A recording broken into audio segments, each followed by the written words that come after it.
നമ്മുടെ സിജോ ഹൗസിലേക്ക് കയറിയപ്പോ ഒത്തിരി പ്രതീക്ഷ നൽകിയ ഒരു കണ്ടസ്റ്റന്റ് ആണ്. ഫസ്റ്റ് വീക്കിൽ ഇപ്പൊ പൊട്ടും എന്ന് പറഞ്ഞു നിന്ന ഒരു മത്സരാർത്ഥി. നമ്മുടെ ഇന്നസെന്റിന്റെ ആ ഒരു മീമൊക്കെയാണ് ഫസ്റ്റ് വീക്കിലെ സിജോയുടെ ഒരു പ്രകടനം കണ്ടപ്പോ ഓർമ്മ വന്നത്. 100 രതീഷിന് അര സിജോ, 1000 ജിൻഡോയ്ക്ക് മുക്കാൽ സിജോ.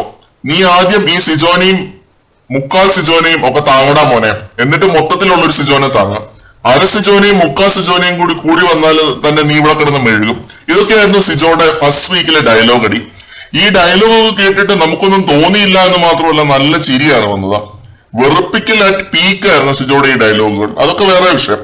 എന്നിട്ട് ഇതൊക്കെ പറഞ്ഞ് സെക്കൻഡ് വീക്കിലേക്ക് കയറിയപ്പോ ആണ്ട കിടക്കുന്ന സവാളോട മൊത്തത്തിൽ കയ്യിന്ന് പോയ ഒരു അവസ്ഥയായിരുന്നു സിജോയുടെ ഗെയിം. നമ്മൾ തന്നെ കുറെ വീഡിയോയിൽ പറഞ്ഞിട്ടുണ്ട് സിജോയുടെ പൊട്ടൻഷ്യൽ ഇതൊന്നുമല്ല. സംസാരിച്ച് ഡോമിനേറ്റ് ചെയ്യാൻ സിജോയെ കൊണ്ട് പറ്റും. പക്ഷെ ഇമാതിരി അര സിജോ മെഴുകും എന്നൊക്കെയുള്ള പോലത്തെ ഡയലോഗ് മാറ്റി പിടിക്കണം. ഈ ഒരു സെക്കൻഡ് വീക്കിലെ സിജോയുടെ ഗെയിം എന്ന് പറഞ്ഞ ഒട്ടും സാറ്റിസ്ഫാക്ഷൻ തരാത്ത ഒരു ഗെയിമായിരുന്നു. ഈ പൊട്ടൻഷ്യൽ ഉള്ളവര് കളിക്കാതിരിക്കുമ്പോൾ നമുക്ക് വരുന്ന ഒരു ദേഷ്യമുണ്ട്. അതാണ് സിജോയുടെ കാര്യത്തിൽ ഈ ആഴ്ചയുടെ വീഡിയോയിൽ ഞാൻ പറഞ്ഞത്. പ്രേക്ഷകർക്കും ആ ഒരു അഭിപ്രായമുണ്ട്. പലർക്കും സംസാരിക്കാൻ കഴിവുള്ളവര് വേറൊരാൾ പറഞ്ഞതിന്റെ വാല് തൂങ്ങി പിടിച്ച് സംസാരിക്കേണ്ട ആവശ്യമില്ല. അവർക്ക് സ്വന്തമായി എളുപ്പത്തിൽ ഒരു സ്റ്റാൻഡ് എടുത്ത് അതിൽ ഉറച്ചു നിൽക്കാൻ പറ്റും. വെള്ളം പോലെ ഒഴുകി നിൽക്കേണ്ട ആവശ്യമില്ല. ഇന്നലെ തന്നെ ലാലേട്ടന്റെ മുന്നിൽ സിജോ കോമഡി പീസ് ആ ഒരു വിഷയമായിരുന്നു. ആ ഒരു താക്കോൽ വിഷയവും പിന്നെ അതിനെ തുടർന്ന് നടന്ന ആ ഒരു സമരവും.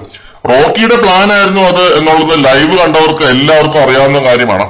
പക്ഷെ ആരുടെ പ്ലാൻ ആയിരുന്നു എന്ന് ലാലേട്ടൻ ചോദിച്ച പാടെ സിജോ എണീറ്റ് നിൽക്കുന്നു, എന്നിട്ട് റോക്കി എണീറ്റ് നിൽക്കുന്നു.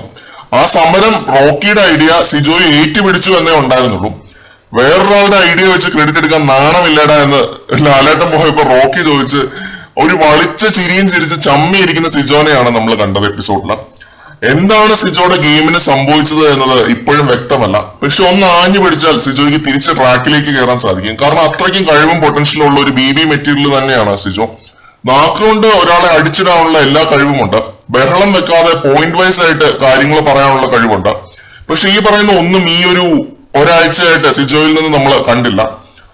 റോബിനും മാരാരും റോക്കിയും ഒക്കെ ആവാൻ ശ്രമിച്ച് പരാജയപ്പെട്ട ഒരു പോയ സിജോനെയാണ് നമ്മൾ കണ്ടത്. ഗെയിം തിരിച്ച് ട്രാക്കിലേക്ക് കൊണ്ടുവരേണ്ടതായിട്ടുണ്ട് സിജോ. അപ്പൊ ഈ നെഗറ്റീവും താനേ മാറിയോളും.